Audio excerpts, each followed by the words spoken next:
సాయిబాబాకు కృష్ణుడి వేషం వేసినటువంటి విగ్రహాలతో ఇప్పుడు గుడులు కడుతూ ఉన్నారు. సో దాన్ని ఎలా చూస్తారు? సాయిబాబాకి కృష్ణుడి వేషం నేను ఇందాక ఆ శ్లోకం అర్థం చెప్పాలి. ఎన్లబ్ధ్వా చాపరం లాభం మన్యతే నా అధికం తతః అన్నాడు. అంటే ఏ ఏ ఏ లాభమును పొందిన పిదప అంతకన్నా ఇతర లాభములను అధికముగా నెంచడో అట్టి స్థితిని యోగమని తెలియవలెను.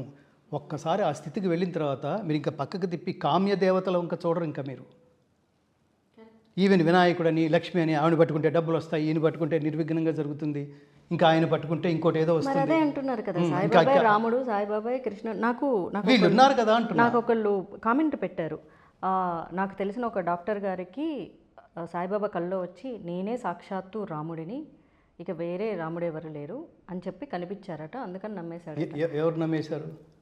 ఎవరో ఎక్స్పీరియన్స్. ఇంకా అవన్నీ చాలా జరుగుతాయండి. అయితే నాకు అనిపిస్తుంది రాముడికి అంత దౌర్భాగ్యం ఎందుకు? నేను ఇంకొకటి ఏంటంటే అదే నేను సమాజంలో కూడా చాలా చోట్ల చూస్తుంటాను. ఇప్పుడు నేనేదో ఒక దాన్ని నమ్మేసి ఒక వ్యవస్థ ఏర్పాటు చేసుకున్నాను అనుకోండి, ఒక దాన్ని నమ్మి ఒక వ్యవస్థ రూపొందించడం మొదలెట్టాను అనుకోండి, మీరు ఇప్పుడు అది కరెక్ట్ కాదన్నారు అనుకోండి, నా వ్యవస్థ పాడైపోతుంది. అందుకని నేను తిరుగుబాటు చేస్తాను. ఆ తిరుగుబాటులో భాగంగానే ఈ కేసులన్నీ దీనికి ఈ ప్రమాణాల దగ్గర నిలబడవు. నేను ఏమంటానంటే ఎన్ని రకాలుగా బెదిరిస్తున్నారు, వేద ప్రమాణం పడతావు, నాశనం అయిపోతావు, సాయిబాబాతో పెట్టుకున్నావు, నీ బతుకు ఇంకా నాశనం అని అది వాళ్ళ నమ్మకం. మన నమ్మకానికి ఇంకా ఏదో సినిమాలు అంటారు చూడండి, ఎమోషన్స్కి ఫ్యాన్స్కి ఎమోషన్సే కానీ లాజిక్లు ఉండవని. ఇది కూడా అలాగే కనిపిస్తుంది. నేను ఏమంటానంటే ఈ వేద ప్రమాణమైన దేశంలో వేదాన్ని అర్థం చేసుకోవడానికి, మీరు కన్ఫర్మ్ చేసుకోవడానికి మీరు చాలామంది గురువులను ఆశ్రయించాలండి.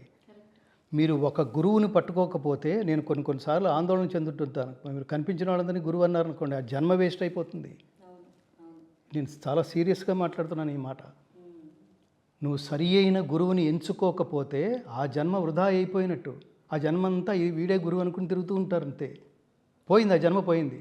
ఇంకా అవతలవాడు చెప్పింది నా మనోభావాలు దెబ్బతింటే ఆ స్థాయికి వచ్చేస్తుంది. అవతలవాడు చెప్పింది నీ బుర్రకెక్కదు, అది తామసంలోకి వెళ్ళిపోతుంది.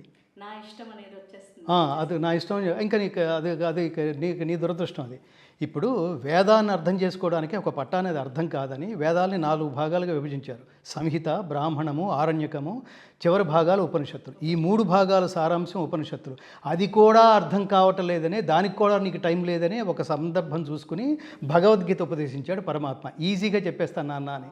అది కూడా జనసామాన్యానికి దగ్గరగా లేదని మళ్ళీ శంకరాచార్య అనే మహానుభావుడు మధ్యే మహాభారతం మధ్యలో 6వ పర్వంలో ఉన్నదాన్ని బయటికి తీసుకుని ఆ 18 అధ్యాయాలు ప్రింట్ చేసి దాని జనాలకు ఇచ్చి, నాన్న ఇది ఉంది, ఇది చదువుకుంటే జీవితంలో పాస్ అయిపోవచ్చు,